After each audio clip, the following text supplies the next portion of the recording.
Howdy all. Hopefully you can hear me. I live out of town and it's a couple hour drive in to the city, to the studio, and felt to have a little chat to you all about the other side of me that some of you don't know about.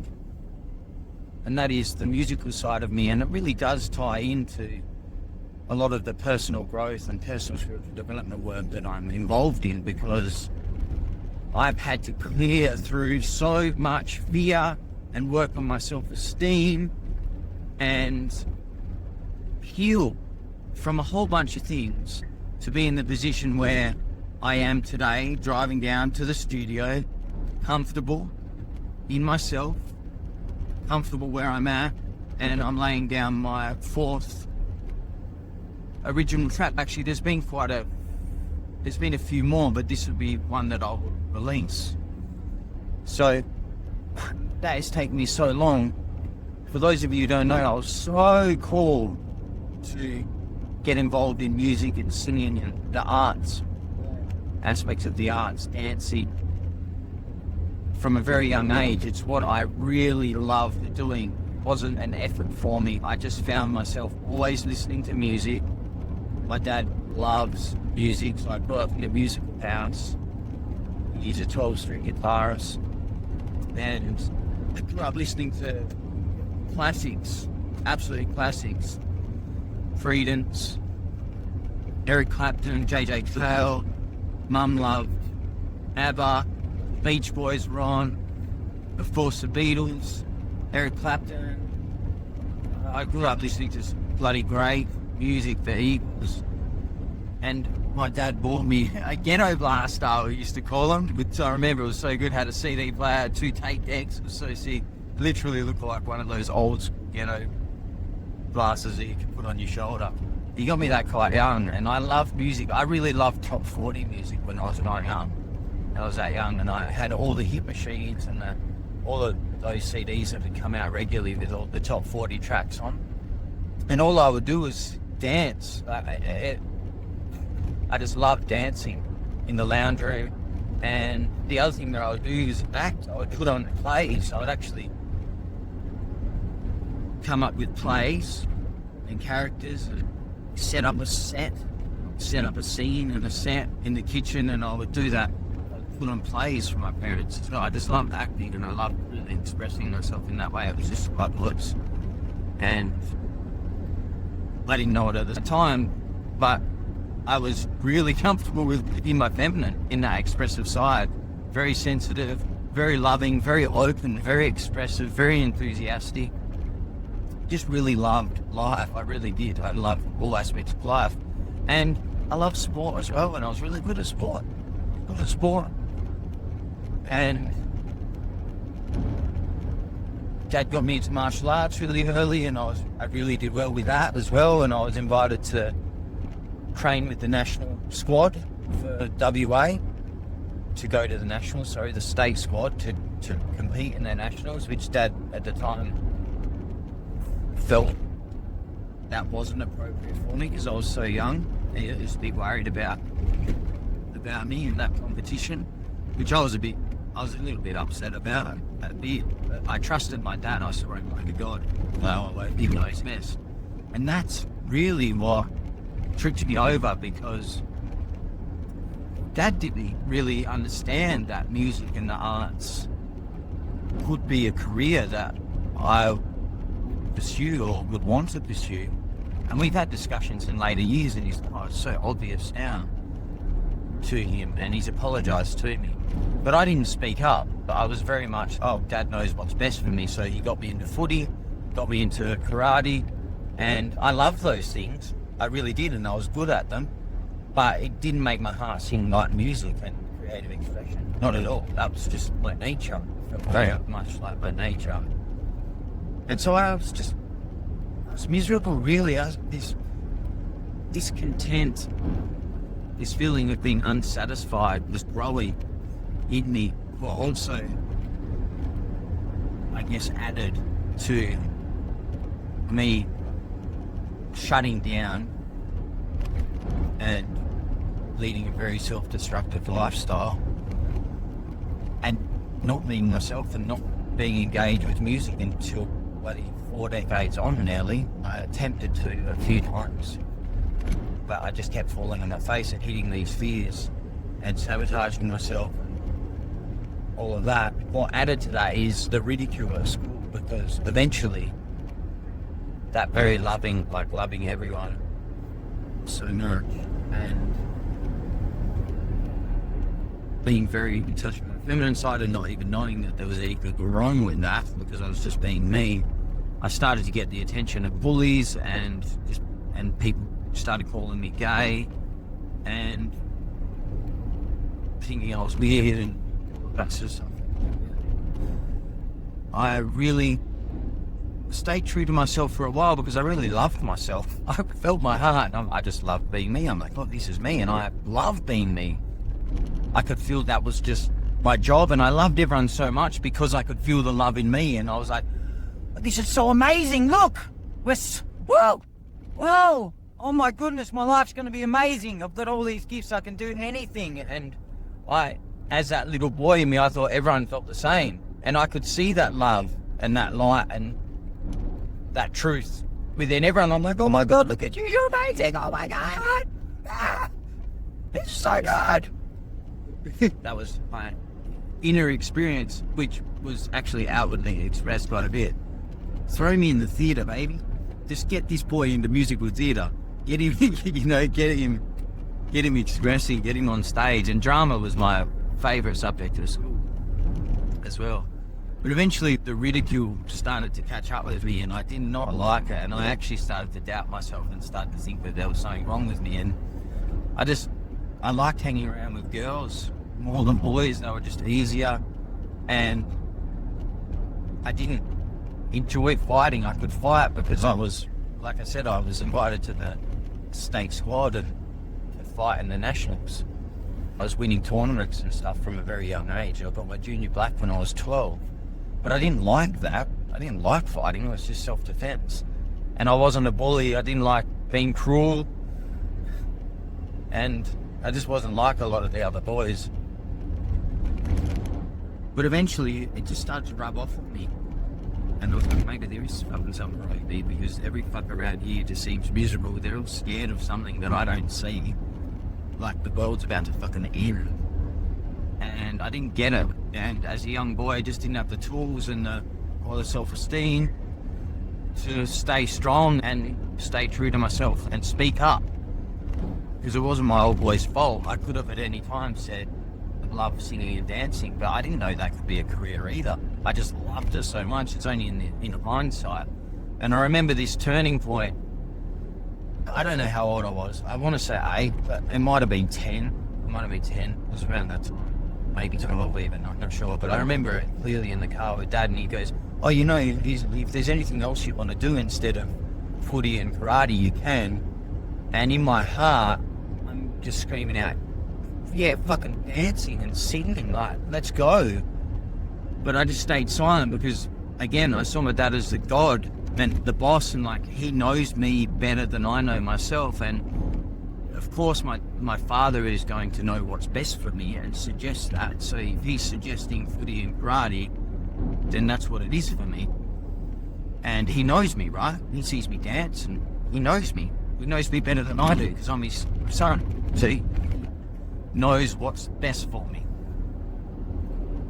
And that was a turning point. I could have just opened up and said, I really like singing and dancing, but as a young boy, again, I didn't know that could be a career or a thing.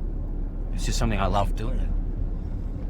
And then after a while, I was like, oh no, I kind of like those things. Waiting for Dad to unpack a bit more and suggest some things. I didn't even mention singing or dancing. I was a bit in freeze mode, really. Like, well, I've got all this feeling inside me, but I don't know how to articulate it. And I felt all this inspiration around me, and what I know now to be inspiration and heart singing, guidance and impressions was happening. But as a young boy, I was just like, I don't know what to do with all this feeling. I don't understand it, but I just feel great joy in what could be. That I was feeling great potential. So I didn't say anything. And about 10 minutes later, whatever, sometime later, Dad's like, oh, you could do soccer or rugby if you wanted. He wasn't in the mindset of the arts, just in his own way, being inclusive and including soccer and rugby, which weren't really big things where I was growing up at the time. It was all footy, AFL, when I was next to it's AFL. And yeah, karate. That was a turning point for me there. And so it's been a huge journey. And because I didn't speak up there, and because it's just twofold, I didn't really know that it could be a career, and I started to think I was weird anyway. I mean, you tell me, what's weird about Salt and Pepper's album? I forgot the name of it. Could have been Pusher, but it was the album with Pusher and Let's Talk About Sex. Like, I'm year 5, and somehow I got my hands on the album. I was like, this is sick. What's weird about that? That's a banger of an album. I was like, I need to be more like these ones. Where are these people at? And I had these oversized sunnies on that were fluoro coloured and happy pants, and I'm like, so repping the 90s. What's weird about choreographing dance to Salt and Pepper in year 5 at lunchtime? Apparently that's fucking strange. I love that kid. I wish I was there for him now. As his old boy or as his big brother, I'd be like, yeah, my brother, let's go. Let's get into some break dancing and let's go dancing. Do all that. Anyway, wasn't to be. And I just copped it enough to start shutting down. And I was like, oh, well, boys aren't meant to be like this. I've got all this evidence that boys are like this, so I'll just force myself to be more like that, which was fucking horrible. It's fucking horrible. I basically shut down any sensitivity in me. No crying, anything that could be perceived as weak or gay, because that hurt. Everyone was calling me gay, and at the time, I didn't even really know what that was when I was that young. Well, I don't know. I like boys, I like girls. What are you talking about? I like girls a lot, but it was said in such a derogatory fashion, like it was a bad thing, and I was evil and I'm the worst thing ever, and it's like all this energy coming at me. And so eventually I was like, I don't like being teased and projected at like that, and I don't understand it. It's all very confusing because I'm just being me. But it wore up from me, and I was like, okay, well, boys are meant to be more like this, so I just put on a really hard shell and started acting differently, started not giving a fuck. Because the thing is, I gave a fuck a lot. I really did. I cared about people, I cared about life, and I wanted to do good.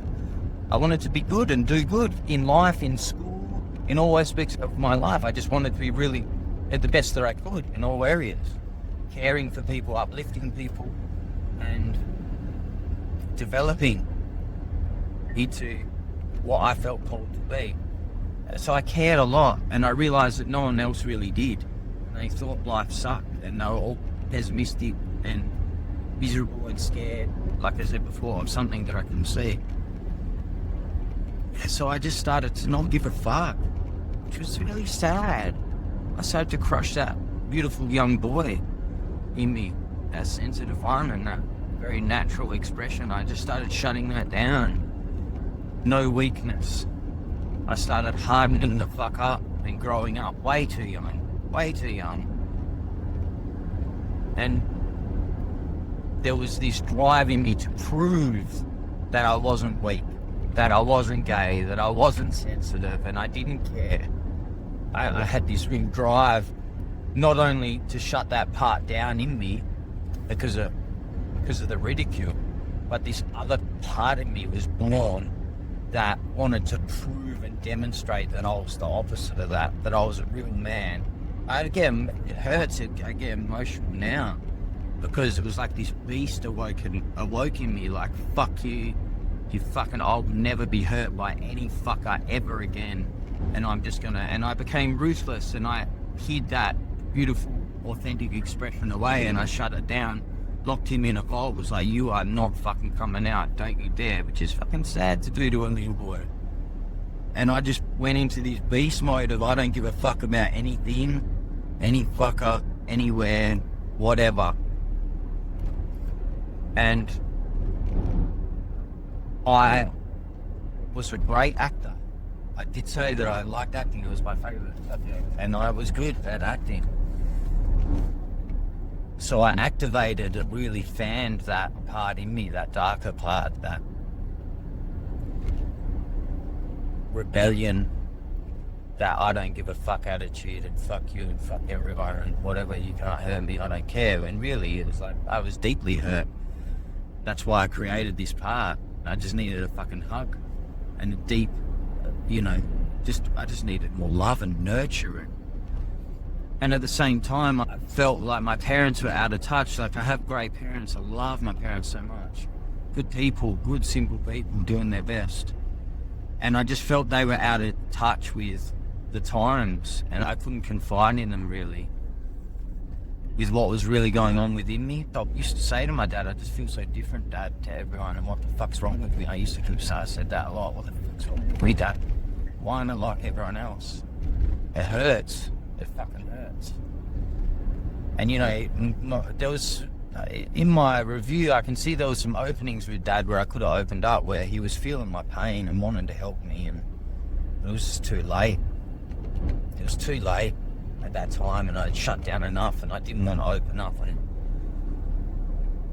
let even him in. But I probably could have. He would have learnt and grown as well as a dad and a man, and I would have maybe received some love and support there that I thought wasn't available to me at the time, but it really could have been, because my parents are, they're good people, and I could have probably unpacked anything with them. But it just got to a point where I'd made my mind up that part of me wasn't safe, and it wasn't good, and it was bad, and hide that at all costs. And there was just too much of that I don't give a fuck on board, and that included my relationship with my parents, which was sad. And they watched me turn. Their week got very dark at home.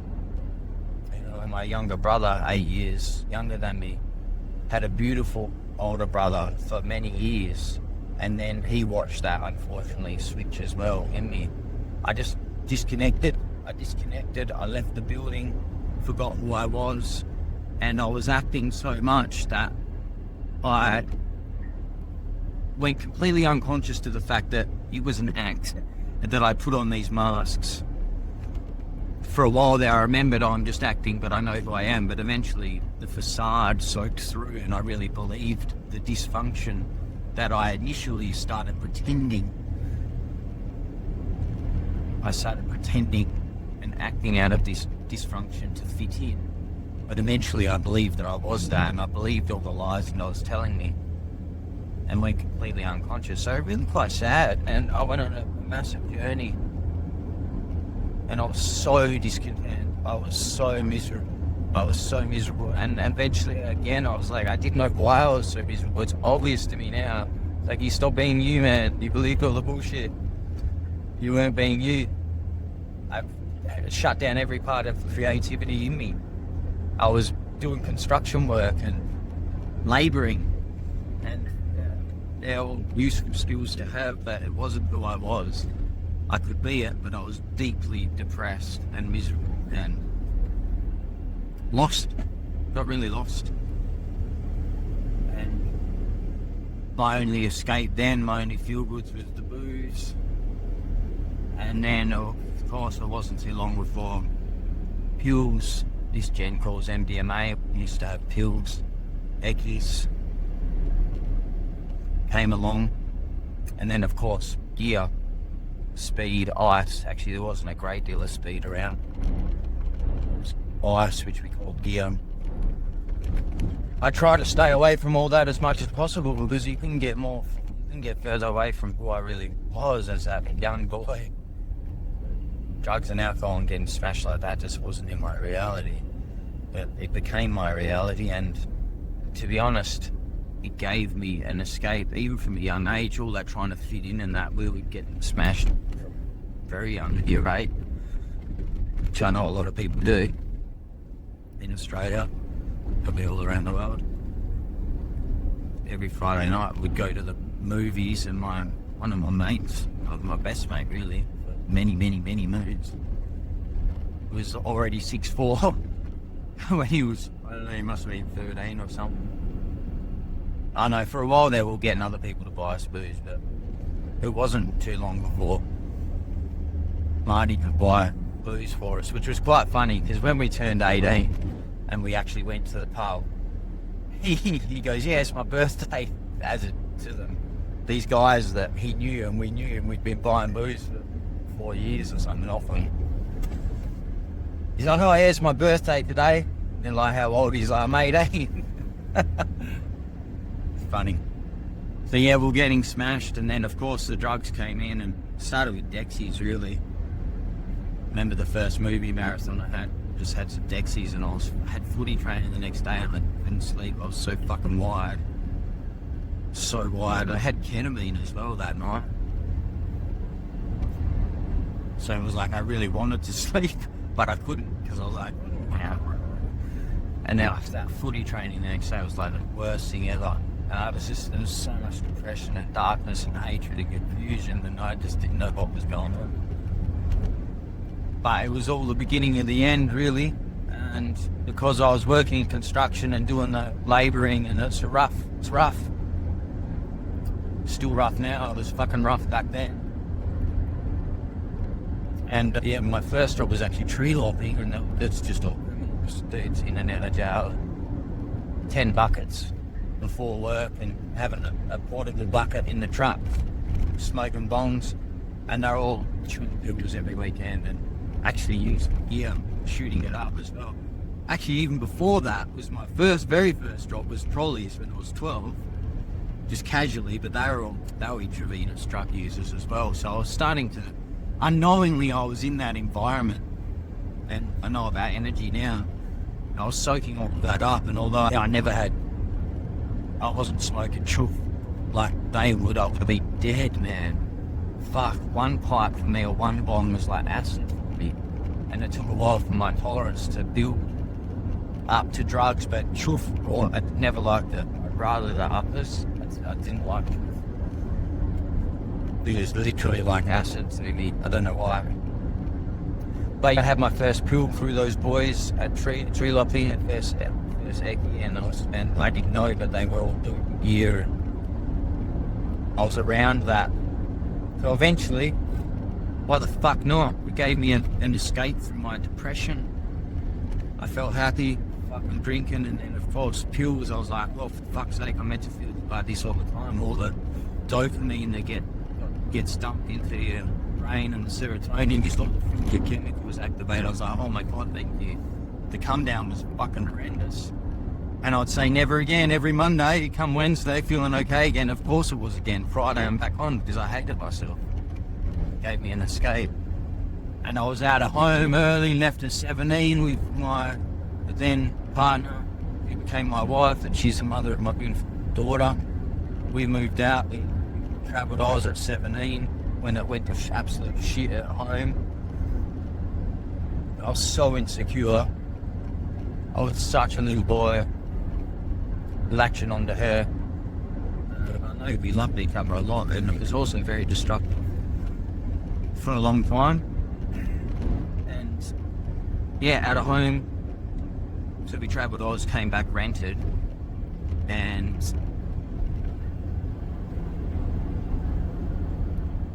I was labouring. I wasn't making enough money. It was hard work as well. We paving, like freaking hard work.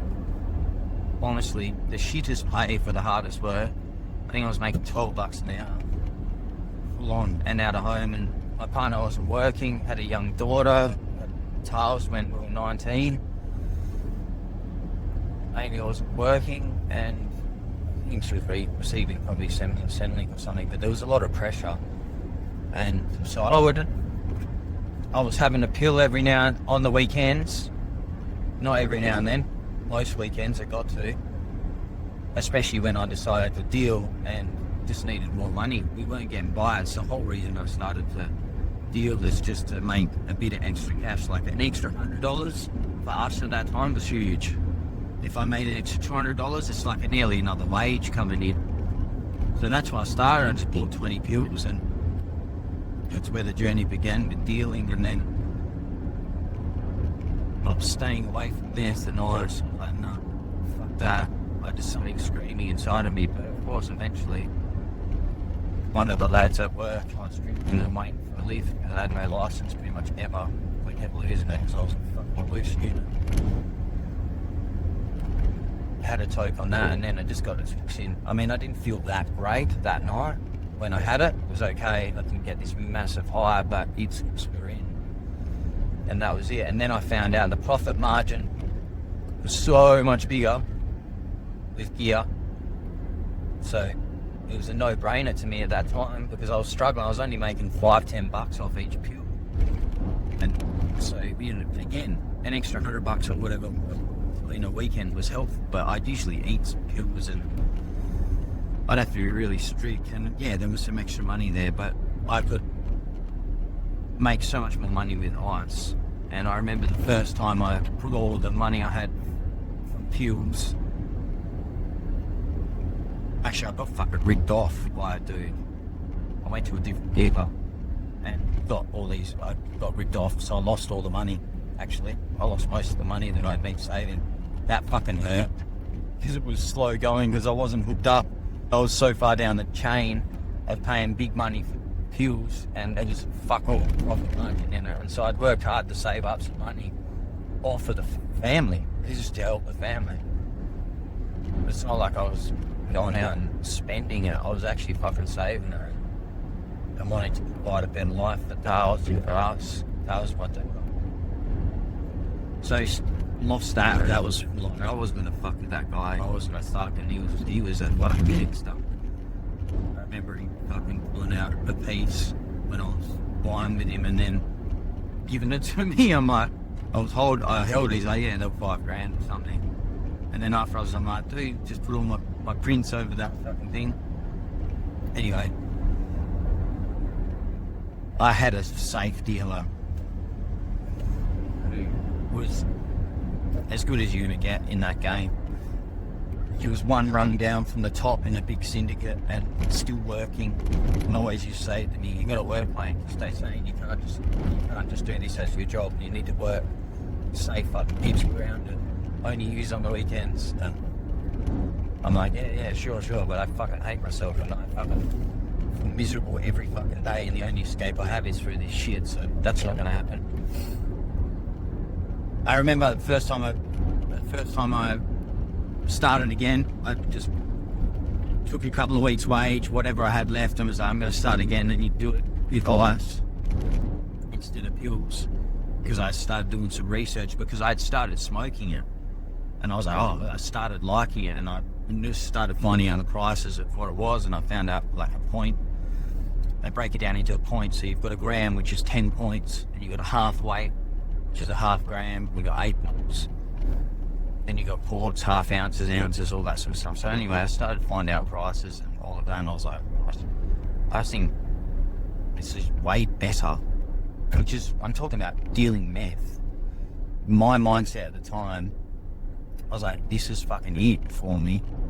I can get ahead here. And the first time I did, I bought an 8-ball. I sold it in a fucking hour because I'd started hanging out in a bit of a party scene and had crew, and I'd broken up with Amy. We'd parted ways. She'd gone back to her mum's. That was the thing as well. She'd gone back to her mum's with Tails, so I had the house to myself, and that's when it all kicked off properly. And still in my mind, I was like, I'm just going to make coin, stack coin, and buy a house, because I was like, I'm not renting, paying all this money renting. I'm going to buy a house. That was the fucking plan in my head, and then sold my shit out. So, yeah, I sold it, and I had the next door neighbour, and just my boys that I was drinking at 14, 13, 12 with, they were all around, and not smoking as much, but a bit. They eventually left. the scene because I was getting right into it, and they're more just rum drinkers and full driving and that sort of stuff. A couple of them love their pills, but and a bit of ice, but not like I did. So I lost all the mates there, but I had all this crew around, so I sold it within an hour and a half. I'm sorry, I made my money back in an hour and a half, and I had smoked for a week, and I still had, I think I didn't quite double the money. It was like I made the money back and another half of the money what I had outlaid, plus I had smoked like a halfway left, which was at that time it was awesome. That's a weekend, 3 days worth for me at that time. It was, eventually I was using the halfway. Some days I really smoked fucking 8. There was a period there where I was really fucked, and that didn't last forever. You'd fucking die. But I remember punching through an 8 ball in 24 hours. I'm sure there was a lot going through me. But at that time, I had a halfway. I'd made my money back and maybe another half money, so I had profit. I had money to go and get again, and I had smoke. I was like, this is it. I found it. So that was the beginning of the end. And that led me down a full-on path. I stayed in that phase for a couple of years, but then I sobered up, got clean, got back with Charles's mum. We did buy a fucking house. I bought a fucking 2-door HQ Monaro. Wish I had that now. They're worth like 200 grand. That thing was banking original GDS HQ 2-door. And I paid her. She had a brand new Barina, which I paid off. We did end up in a house, our own house. I got sober and I started working on myself and cleaning up, wanting to be a good dad and really cleaning up, remembering who I was. But eventually, I started to hit all this stuff again, and I relapsed. Amy and I broke up, sold the house. It was before I relapsed. I stayed true to myself. I stayed clean and sober for about 12 months, 18 months after that. Still working on myself, being a good dad. And eventually, there was some fucked up stuff that happened, visitation stuff. I'm not going to go into all of that stuff. At the end of the day, there's a lot of pain involved in there. And I wasn't seeing tiles, and I eventually just went, oh, fuck it. Fuck this and fuck everyone. That guy came back and I relapsed, and it nearly killed me.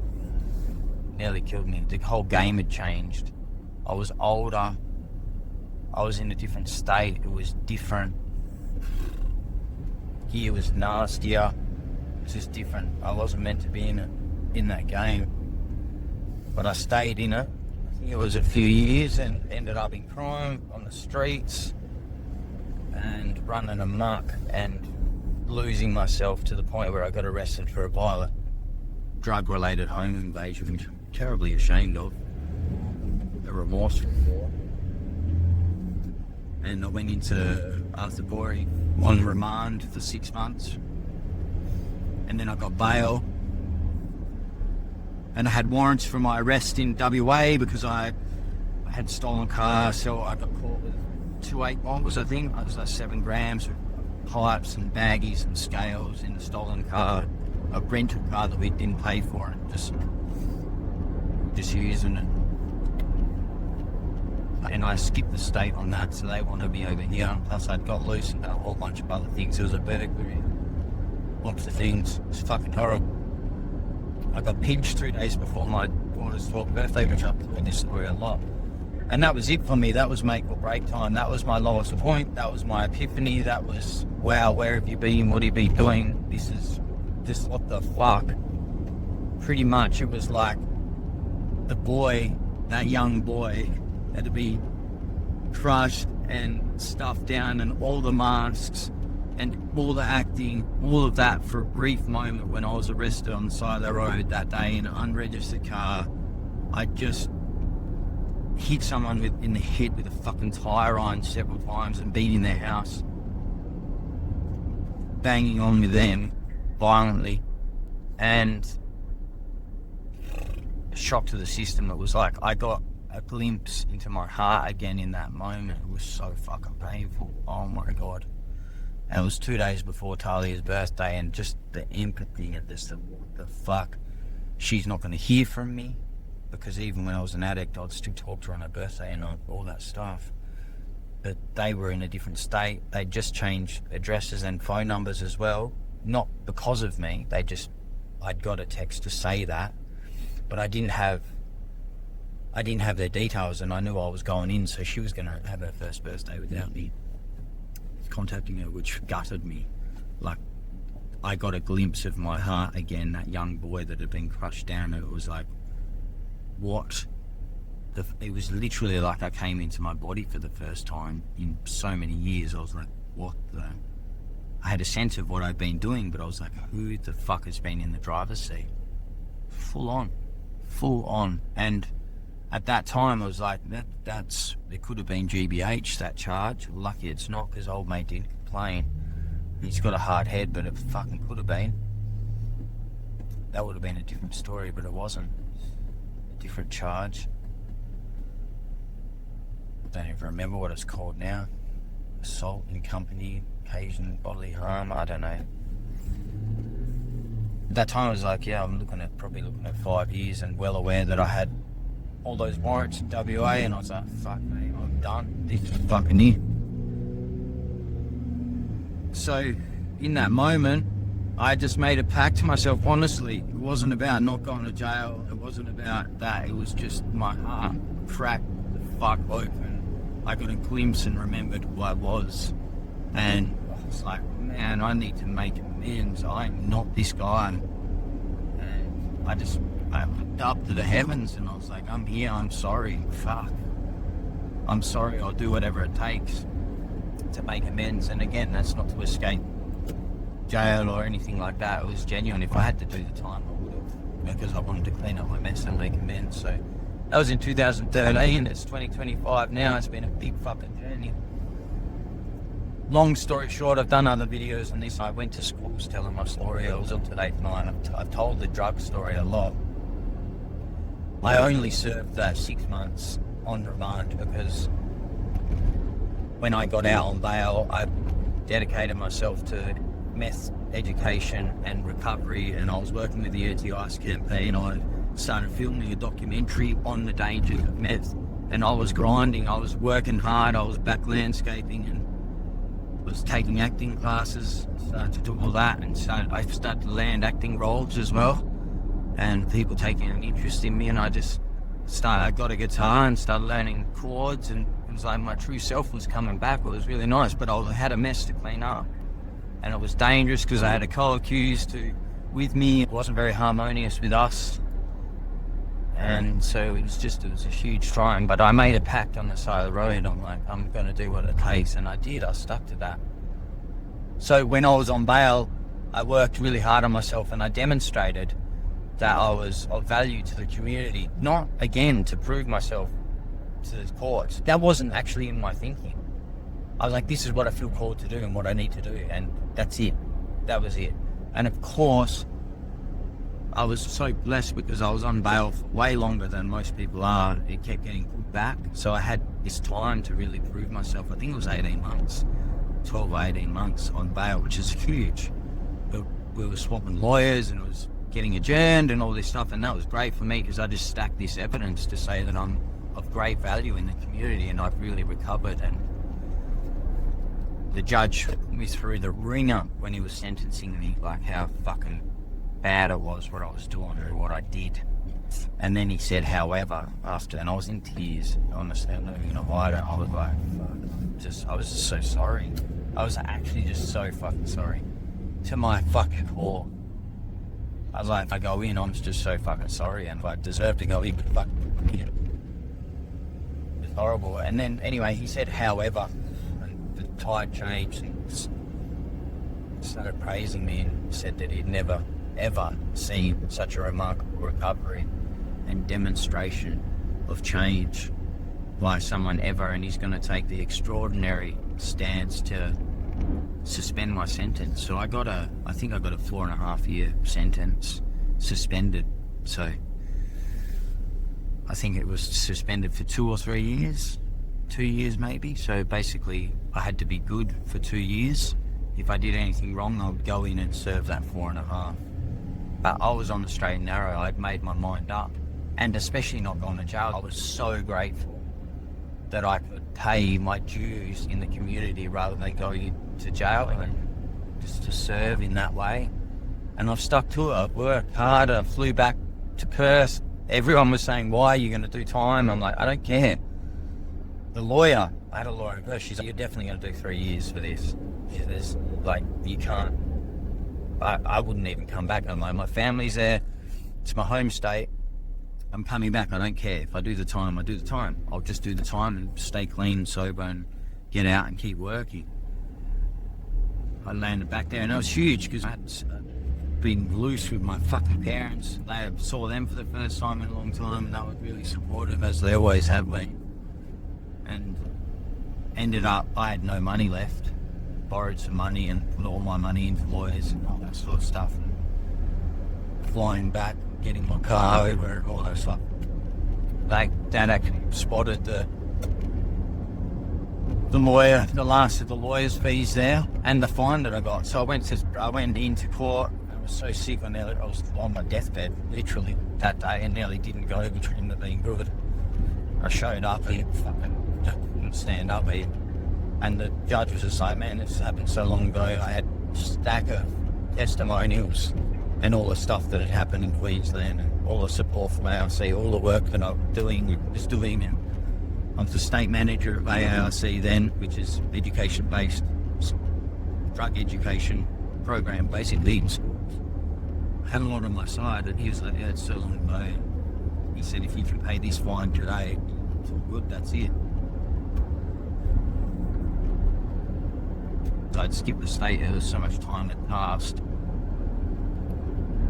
So there was a fine paid, Dad paid that for me, thanks Dad. And then they took me straight to the emergency ward from the courthouse.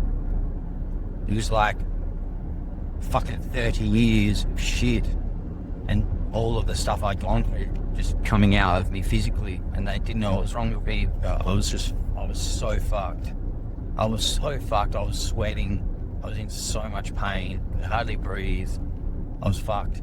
And they gave me painkillers.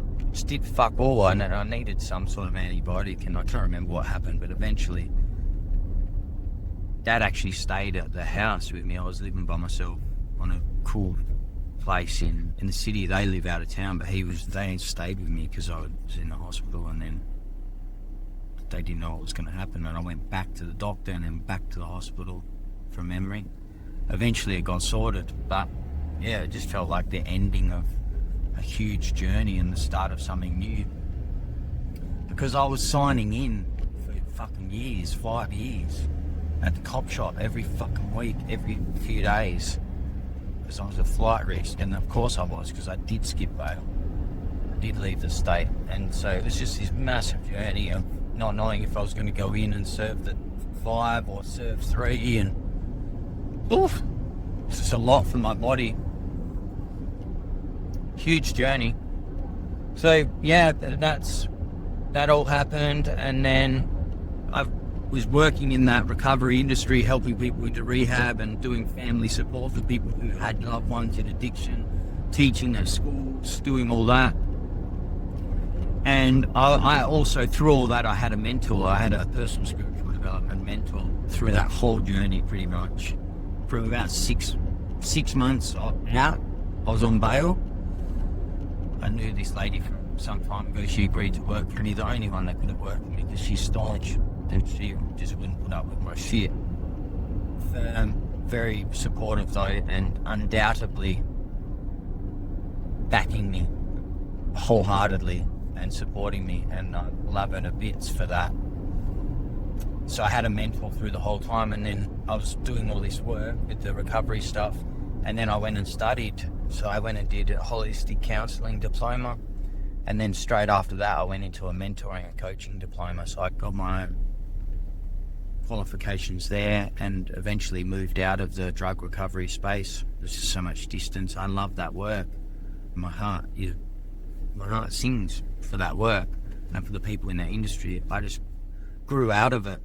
I just moved into something else. It was a bridge into this mentoring and coaching work that I'm currently doing, working with people who are more on the path of conscious evolution.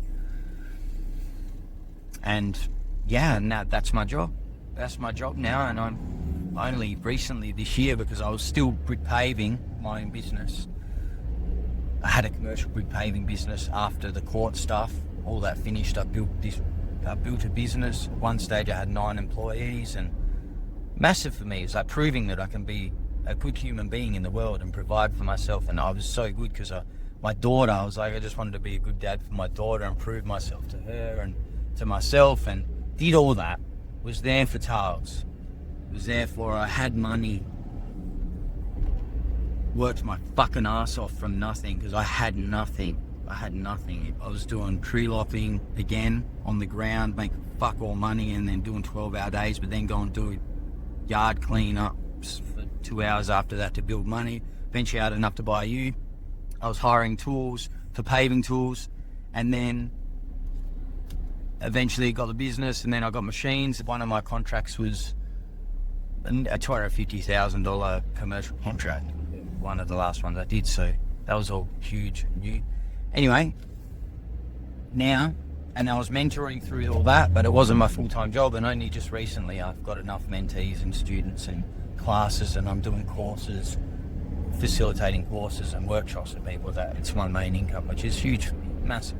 And within all that, I've been doing music on the side. I've been kept on plugging away with my music in the background. And this year I finally started a YouTube channel, and I'm just really honest with my music. Exactly what I'm sharing with you guys. It's not perfect. I never did sing. I never did learn guitar. I learned a few open chords when I got out of jail that first time, and I was writing songs then. But I could have released them then, but I had so much shit going on early on in recovery, and it just didn't happen. So, put some more energy into that, written some hip-hop tracks as well, and started getting into the studio. And this year I started a YouTube channel. Sirius, brightest star in the sky, my favourite constellation. That's the music name, stage name that I've chose. I've been really honest in my description on YouTube. I'm like, my music isn't perfect, but this is my journey, this is my story. Join me if you want to follow me as I grow into my musicianship and unbecome and unfurl into the musician that I can be. And my vocals aren't perfect, and they're not great, and I'm still releasing tracks, and they're getting better. So I'm really open and honest about that. I love that I have this platform to document my growth and evolution musically. And I've recently joined a band as well, and I'm doing singing and learning keys and doing a bit of rhythm guitar there. That's helping me with my confidence, because I'm still so scared of singing publicly, and I've only done that a few times, and that's because of that young boy that got shut down every time, and some other experiences in primary school with a choir which went horribly wrong, and he's so scared, like it's not safe. And I spent so long, like I've said today, shutting down the creativity, anything that's weak, anything that's gay, anything that's expressive. So I'm facing all of these fears that have stopped me from loving and being myself before, and that's a huge thing for me, and I'm getting through it. I'm making inroads, and I'm starting to see progress with it all. Consistency is key, and I'm ruthless. I know where I'm going, and there's no way I'm going to my grave with fear in me. And so here we are, and I'm in the studio, and I've got so much music that I'm gonna fucking write, and I'm doing it for me because it's in my heart. I'm just expressing myself. I don't even care if anyone follows me or watches the music. I'm just like, this is a deeply personal journey for me in my own heart. It's this dual process of growing into myself, but also unbecoming into that one that I already am and covered up. So much fun and really grateful. So I'm so stoked. I might talk to you for however long there, and I'm pulling into the city now. The Devil Tribe is the track today, which is ironic really with the story I've just told you, because I didn't know I was going to talk about all this, but I've got a track down today, and the first lines are, I'm a broken man, all front bravado, glass pipe catching these tears, so perfect that I've just shared this with you lot. and I'm about to go drop this track, which is pretty much all about the journey that I've just spoken on.